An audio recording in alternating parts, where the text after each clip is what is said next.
हारने वाले हमेशा असफलता के डर के बारे में सोचते हैं, लेकिन जीतने वाले हमेशा सफलता के पुरस्कार के बारे में सोचते हैं। दोस्तों, मैं आज आपको Alibaba.com के फाउंडर और इस समय चीन के सबसे धनी व्यक्ति जैक मा की सफलता की कहानी के बारे में बताने जा रहा हूँ। जैक मा विश्व के सबसे सफल एंटरप्रेन्योर में से एक है।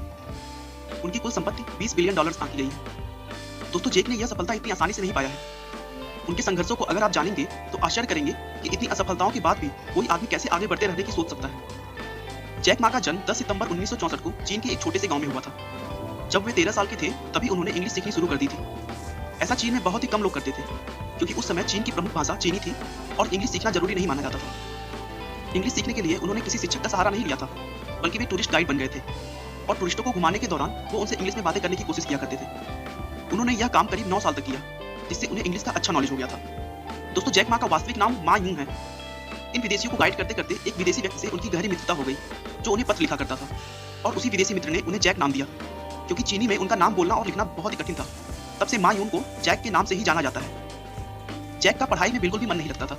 इसी वजह से वो 4th क्लास में 2 बार और 8th में 3 बार फेल हो गए। कैसे भी करके ये सभी एग्जाम्स पास की तो ग्रेजुएशन के एंट्रेंस एग्जाम में उन्हें 5 बार असफलताएं मिली। उसके बाद जैक ने एक बहुत ही खराब माना जाने वाला इंस्टीट्यूट में दाखिला ले लिया, जहां से 1988 में उन्होंने अंग्रेजी में ग्रेजुएशन की एग्जाम पास की।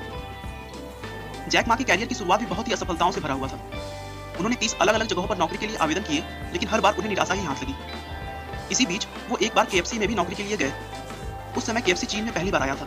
इस नौकरी के लिए 24 लोगों ने आवेदन किया था, जिसमें से 23 लोग सेलेक्ट हो गए, लेकिन एकमात्र जैक का चयन नहीं हुआ। शुरू से ही इंग्लिश अच्छी होने के कारण बाद में उन्हें एक कॉलेज में एज अ लेक्चरर रख लिया गया। उसके बाद उन्होंने कुछ दिनों तक ट्रांसलेटर का काम किया। 1995 की शुरुआत में वो अपने दोस्त से मिलने अमेरिका गए, जहां उन्होंने पहली बार इंटरनेट देखा। जैक मा ने इससे पहले कभी भी इंटरनेट नहीं चलाया था। जैक ने जब पहली बार इंटरनेट चलाया तो उन्होंने बियर शब्द खोजा।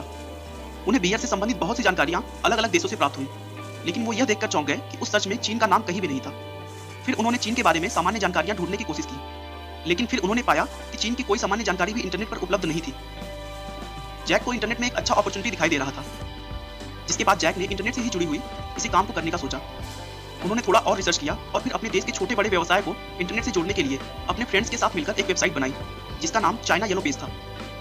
कॉन्सेप्ट अच्छा होने के बावजूद उन्हें चीन में इसके लिए फंडिंग नहीं मिल पाई, जिसके कारण उन्हें इसे भी बंद करना पड़ा।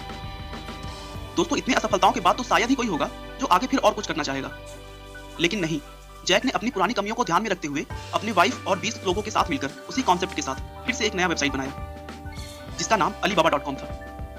इसमें भी उन्हें शुरुआत में थोड़ी सी प्रॉब्लम फेस करनी पड़ी, लेकिन फिर सॉफ्ट बैंक के एक बड़े निवेश के साथ इस कंपनी ने कभी भी पीछे मुड़कर नहीं देखा, और देखते ही देखते दुनिया की सबसे बड़ी ई-कॉमर्स कंपनी eBay को अगले 4 सालों के अंदर ही अंदर अपने देश से बाहर का रास्ता दिखा दिया।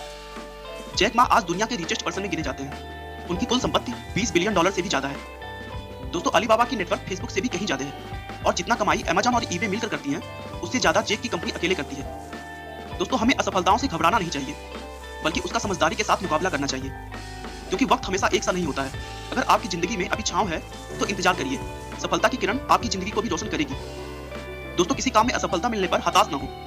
असफलता तो आपको ज्यादा समझदारी से उसी काम को दोबारा करने का मौका देती है। आपका बहुमूल्य समय देने के लिए बहुत बहुत धन्यवाद। इस वीडियो को लाइक करके आप हमारा मनोबल बढ़ा सकते हैं। मैं हर रोज एक नई इंस्पिरेशनल और मोटिवेशनल वीडियो के साथ आता हूं।